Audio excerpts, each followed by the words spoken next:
Hello, HTV boxing fans. The fight between Jose Pedraza and Ghana's Richard Commey just ended. And I'm catching up with the former IBF champion to discuss how the fight went. Thank you for the interview, Richie. Thank you very much, sir. How did the fight go exactly as you expected? Yeah, definitely. I think Pedraza is a seasoned fighter. Twitter World Champion was it's not just a walkover, and he came with his game plan, likewise I did. Well, he had a smile after a few rounds and then changed to southpaw, and then he did what he had to start running away, and also I got a cap, and it really affected me a little bit in the ninth round, took away my focus a little bit, so I was trying to adjust just to just to make sure I didn't give up along the way. But all be equal, I feel after the 10th round I should have won the fight. But always we are the B side, coming from Ghana, coming from Africa, fighting one of the best here. It's always tough if you can really, if you go to distance, it's hard for them to give it to you. So I think it is what it is. So you didn't definitely anticipate him changing to a southpaw? Actually, I know he switches, but then, most of the fight that I won is still longer in orthodox, because he's orthodox, right?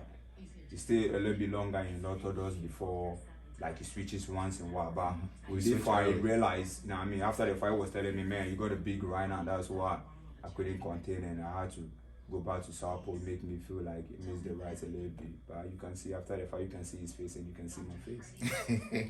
So would you say the accidental headbutt, which you just made a difference? Everyone could see it was accidental headbutt, but this is what makes boxing very tough. You have your high, blood dripping into your eye, and you got the focus, and you still got an opponent. So it's like your mind is thinking three things: your attack, your defense, plus your high. Makes the work very difficult. So I was there. I could tell that after the headbutt, there was a big change in how you were approaching it. But I thought that it led up to the anticipation, the competitiveness that people thought was going to happen. And after they called the first one for Pedraza, I prayed that they weren't going to give it to him.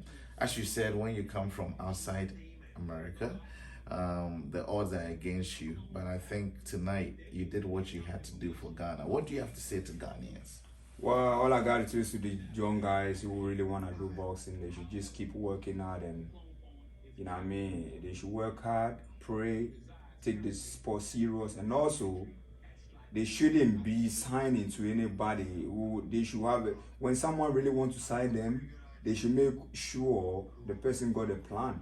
If there's no plan, because you cannot sit in Ghana and fight your whole career and think you can be a world champion. It will never happen. If you don't live there, if you don't go outside to learn their way, it's gonna take you a longest time. And by the time maybe you get a shot at the world title, you might be old and you can't do anything.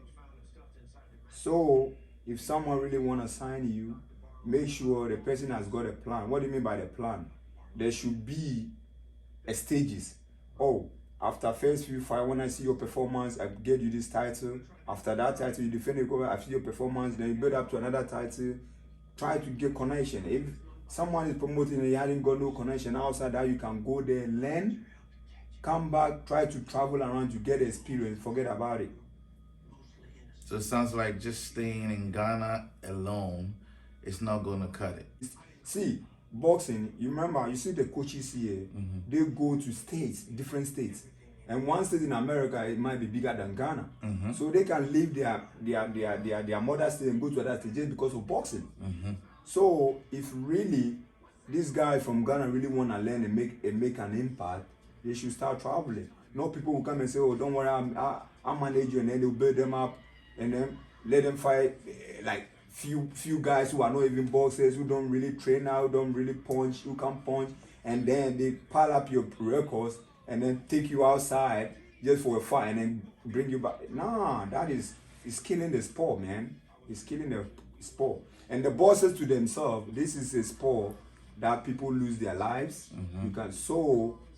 if someone really want to manage you and doesn't really care about your well-being, by just thinking about what he's gonna make of you, forget about it. I can't agree more. At the end of the day, your life is important. Exactly, because if anything should have happened, the manager cannot go to your parents, or if you left a son behind or you are paralyzed, he can't say, okay, because I work with you, I'm gonna take care of your child or something. So currently, if it's only you and Dobwe that are really doing it on international stage, doing it very well. that really hurts me. It really saddened my heart. Because if Ghana or whatever they call the sunshine body in Ghana doing their things well, it shouldn't be so. There should be more champions. You cannot do. See, Ghana, we have a good history in boxing, but we're not doing the right thing. That's why it takes us so long a time before we get someone who represent Ghana at the highest level.